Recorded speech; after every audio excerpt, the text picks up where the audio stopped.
আজকে মুক্ত স্বাধীন বাংলাদেশে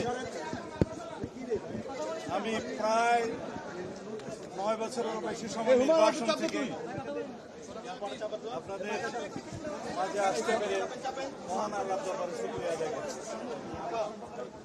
প্রথমেই এই দেশের সর্বস্তরের ছাত্র জনতাকে অভিনন্দন জানাই, যারা বুকের তাজা রক্ত দিয়ে বাংলাদেশের দ্বিতীয়বার স্বাধীনতা এনেছে, প্রকৃত স্বাধীনতা এনেছে এবং একটি বিজয় দিবস নতুন বিজয় দিবস আমাদের উপহার দিয়েছে।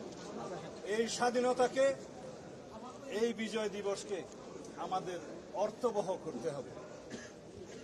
এই দেশে সুষ্ঠু গণতান্ত্রিক কাঠামোগুলোকে আমরা সুন্দরভাবে সংস্কার করে একটি প্রকৃত গণতান্ত্রিক রাষ্ট্র হিসাবে এই দেশের জনগণকে উপহার দিতে হবে। এই দেশের জনগণ যাতে স্বাধীনতার, গণতন্ত্রের এবং এই বিজয় দিবসের সুফল ভোগ করতে পারে, সেজন্য আমি সর্বস্তরের জনগণকে আহ্বান জানাবো, আপনারা ধৈর্য ধরুন, আপনারা শৃঙ্খলা ফিরিয়ে আনুন এবং এই দেশে যে একটি একবিংশ শতাব্দীর পৃথিবীতে একটা নজিরবিহীন ছাত্র জনতার বিপ্লব হয়েছে, সেই বিপ্লবকে পৃথিবীর সামনে দেখিয়ে দিতে হবে। এই রক্তাক্ত বিপ্লবের মধ্য দিয়ে এই রক্তস্নাত বাংলাদেশকে আমরা প্রকৃত একটি গণতান্ত্রিক এবং আইনের শাসনের রাষ্ট্র বানাতে পেরেছি। যদি আমরা আইনের শাসনের কায়েম করতে পারি, আইনের শাসনের রাষ্ট্র বানাতে পারি, সর্বস্তরের সমস্ত সাংবিধানিক প্রতিষ্ঠানগুলো, গণতান্ত্রিক প্রতিষ্ঠানগুলোকে যদি আমরা স্বাধীনভাবে, নিরপেক্ষভাবে যদি কাজ করতে দিতে পারি, তাহলে 18 কোটি মানুষের ঘরে ঘরেই সেটার সুফল যাবে। ইনশাআল্লাহ আমরা অর্থনৈতিকভাবে আমরা এগিয়ে যাব। এই দেশ মেরুদণ্ড শির দাঁড়া করে পৃথিবীর সামনে বলতে পারবে আমরা বীরের জাতি, আমরা রক্ত দিতে জানি। এই পৃথিবীর মানুষের সামনে প্রমাণ করতে হবে এই জাতিকে কেউ দমিয়ে রাখতে পারবে না।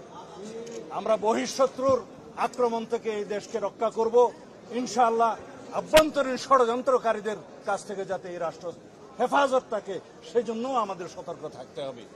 এই মুহূর্তে আমাদের সবচেয়ে বড় দরকার আমরা সবাই ধৈর্য ধারণ করি, শৃঙ্খলা ফিরিয়ে আনি, সমস্ত জায়গায় আইন শৃঙ্খলা পরিস্থিতির উন্নতি করি এবং আমরা যেন সকল গোষ্ঠীর, সমস্ত ধর্ম, বর্ণ, দল, মত নির্বিশেষে সকলকে সমভাবে যেন আমরা সমদৃষ্টিতে দেখি এবং এই দেশের সকলকে আমরা বাংলাদেশী হিসাবে যেন আমরা তাদেরকে মূল্যায়ন করি এবং দেখি।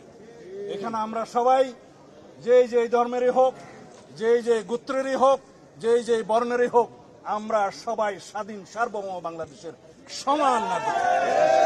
সুতরাং কোনো একক রাজত্বের জন্য, একক শাসনের জন্য, কর্তৃত্ববাদের জন্য যারা বাংলাদেশের রাজনীতি করবে, তাদের কোনো জায়গা এই দেশে হবে না। এই দেশ একক কোনো ব্যক্তির নেতৃত্বে স্বাধীন হয় নাই। এই দেশ সারা বাংলাদেশের সমস্ত মানুষের মুক্তিযুদ্ধে অংশগ্রহণের মধ্য দিয়ে স্বাধীন হয়েছে। স্বাধীনতা কোনো একক দলেরও হতে পারে না, কোনো একক ব্যক্তিরও হতে পারে না। এই মুক্তি, এই বিজয় আমাদের সকলেরই, আমাদের সকলকে এই দেশকে হেফাজত করতে হবে। ধন্যবাদ।